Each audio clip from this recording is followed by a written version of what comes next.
Dans cette vidéo, je vais te montrer la stratégie qui m'a permis d'obtenir plus d'1 million en financement et c'est une stratégie que j'utilise depuis plus de 2 ans. J'ai pu accumuler énormément de data dessus, 200 ou 300 positions. C'est un setup qui arrive 2 à 3 fois par semaine et tu vas voir, c'est vraiment simple et mécanique et c'est exactement ce dont tu as besoin aujourd'hui si tu veux être rentable. Car aujourd'hui, la plupart des traders complexifient beaucoup trop leur trading. Donc beaucoup trop d'indicateurs ou de concepts qui biaisent la psychologie car ça donne constamment des biais différents. Et c'est pourquoi la plupart des traders ne sont pas rentables. C'est pour ça que je fais cette vidéo aujourd'hui. Tu vas voir à quel point c'est simple d'analyser un graphique uniquement avec les concepts que j'utilise, donc le fair value gap et la liquidité. C'est vraiment les deux seuls concepts que j'utilise et c'est ce qui va te permettre aussi d'être rentable. Donc à la fin de cette vidéo, tu pourras copier de A à Z ma stratégie et la mettre en place dès demain. On est donc directement parti sur les graphiques. Pense juste à t'abonner, activer la cloche pour pas rater les prochaines vidéos. Je vais essayer de faire de plus en plus de vidéos et surtout, je vais faire des trade récaps. Ok, donc je vais vous montrer en vidéo mes analyses complètes et toutes les positions que je prends et ça va vraiment vous permettre de perfectionner ce setup. Donc c'est vraiment important que vous regardez cette vidéo jusqu'à la fin et que vous notez les points ou conseils que je vous donne pour pouvoir les appliquer par la suite. Je vais donc ici vous noter les 3 points importants à respecter avant de prendre votre position. Et c'est les points exacts qui me permettent de faire mon analyse uniquement avec les fair value gap et la liquidité. Le premier point, ça va être d'avoir un biais en HTF. Ok.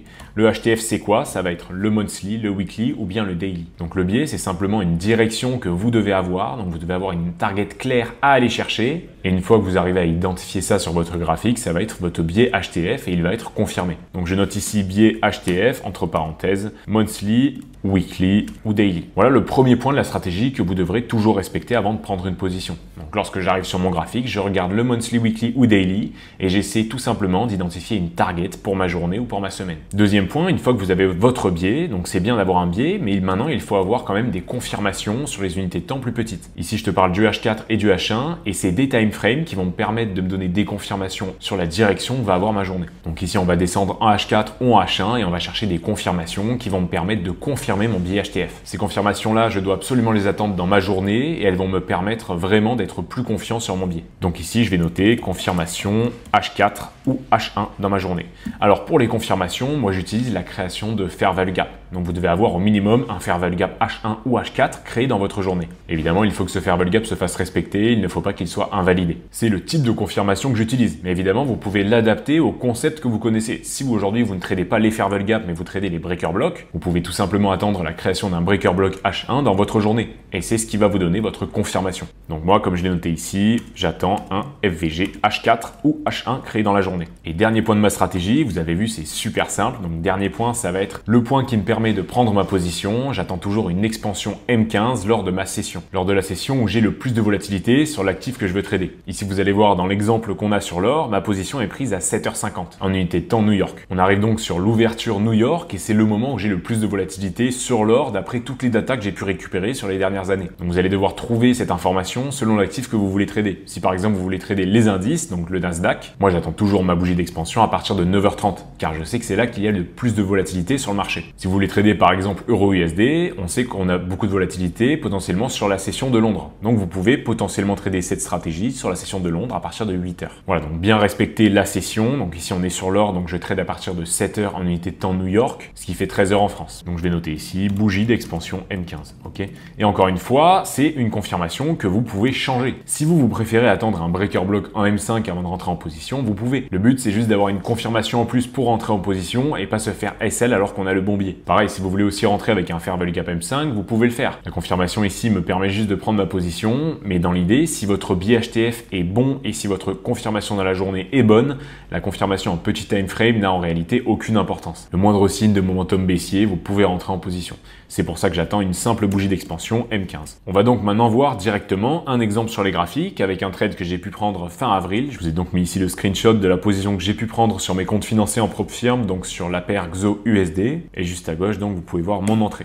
Avant de regarder mon entrée, on va directement monter dans les time frames plus hautes pour chercher le biais en HTF que j'avais. Ici, donc, on passe en weekly et je vais chercher un biais pour ma semaine déjà. Ici, on a plusieurs informations. J'ai pas vraiment de target à aller chercher, ok, étant donné que ce fair value gap, c'est un breakaway gap, donc un fair value gap où la troisième bougie est en forme d'expansion, donc je m'attends pas à un retracement à l'intérieur. Par contre, ici en weekly, j'ai une information importante. On vient de prendre le previous weekly high, ok. Donc le jour où j'ai pris ma position, on venait de prendre ce point haut. Et il faut savoir que le previous weekly high, ça va souvent agir comme liquidité, donc agir comme une zone où le prix va se retourner. J'ai donc une première information qui peut me donner un biais baissier. Je passe ensuite donc en daily, étant donné que j'ai pas déterminé de target clair en weekly, il m'en faut absolument une en daily pour confirmer mon biais HTF. Et ici en daily, j'ai un point super intéressant. Vous pouvez voir qu'on a un fair value gap haussier qui se fait invalider. Lorsque j'ai un fair value gap qui se fait invalider, je vais avoir pour target la PDRA la plus proche en dessous du prix. Et ici, ma target la plus proche, c'était tout simplement ce fair value gap daily haussier. Donc j'ai ma première confirmation que mon biais HTF en daily va être baissier. Deuxième confirmation, tu peux voir que ce fair value gap là, c'est pas un fair value gap à forte probabilité, puisque la troisième bougie fait un énorme retracement et en plus de ça, elle liquide ce previous day high. Comme je vous l'ai dit juste avant, c'est une grosse liquidité et ici on la prend avec une forte mèche, ce qui me montre un gros signe de retournement, donc mon biais HTF est encore plus confirmé en daily. Maintenant que j'ai mon biais HTF déterminé, je vais descendre en H4 pour voir si j'ai une confirmation dans ma journée, mais aussi pour voir si les résistances que j'ai sur la gauche sont invalidées. C'est un point super important à prendre en compte pour pas se prendre un retournement lorsqu'on prend une position.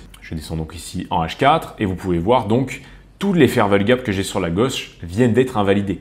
Regardez, si je les trace à ce niveau-là, donc premier fair value gap, deuxième fair value gap, j'en ai même un troisième à ce niveau-là, il me semble. Ok, bon, il est petit, mais on peut quand même le compter comme un fair value gap. Ce fair value gap aussi, et vous pouvez voir qu'ils sont tous invalidés. Regardez, ici, à chaque fois, on clôture avec un corps sous ces fair value gap. On peut prendre ici, pour exemple, celui-ci. Tu peux voir qu'on clôture avec un corps par-dessous.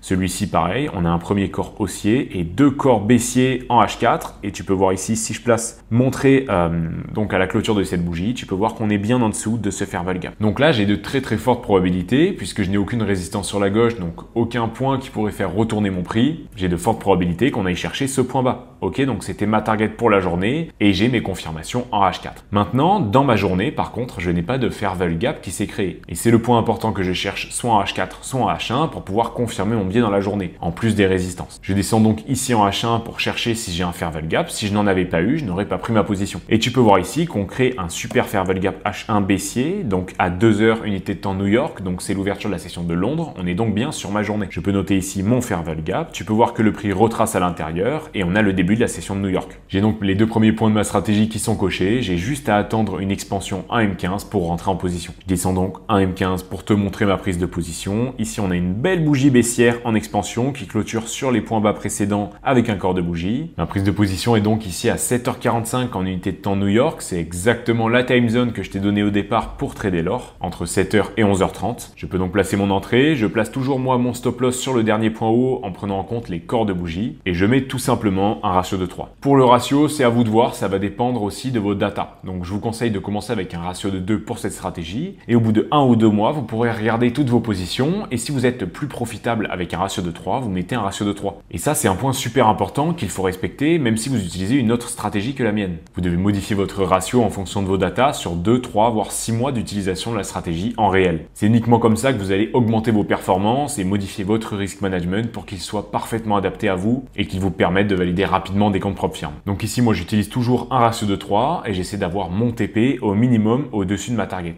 Donc ici, tu peux voir que si j'utilisais par exemple un ratio de 6 et que mon TP se trouvait donc sur ma target, j'aurais attendu un retracement ou au minimum une entrée en plus petit time frame pour avoir un stop loss plus court et avoir mon TP au-dessus de ma target. Puisque ma target ici, c'est un fair value gap daily haussier et ça peut potentiellement faire retourner le prix à la hausse. Voilà pour ce setup sur l'or. Tu as vu, c'est super simple. On utilise uniquement les fair value gap et la liquidité pour trader. Et j'espère vraiment que ça va t'aider à exploser ton trading. Évidemment, si dans cette vidéo, il y a un point qui est pas clair pour toi ou si tu as la moindre question, tu peux me la poser sur Instagram. Si tu es resté jusqu'à la fin de cette vidéo, je te félicite. Ça veut dire que tu fais vraiment partie des personnes qui veulent réussir en trading. Et donc, c'est exactement pour toi que je te fais ce type de vidéo. Tu as dû certainement te reconnaître dans ce que j'ai dit au départ. Donc, les personnes qui complexifient beaucoup trop leur trading et qui sont surchargées d'informations aujourd'hui sur YouTube et Instagram. L'objectif, c'est donc vraiment que tu simplifies ton trading et je vais pouvoir t'aider de manière totalement gratuite. Je t'ai mis un lien en description pour que tu puisses réserver un appel avec moi et durant cet appel, on va construire un plan ensemble pour que tu puisses réussir sur le long terme. Un plan qui va te permettre de savoir exactement quelle approche en propre firme utiliser, quelle stratégie utiliser en fonction de ton profil, mais surtout, tu vas pouvoir me poser toutes tes questions en direct et je vais pouvoir te montrer des exemples sur les graphiques. Alors donne-moi ton créneau et je te dis à de suite, c'était Bruce.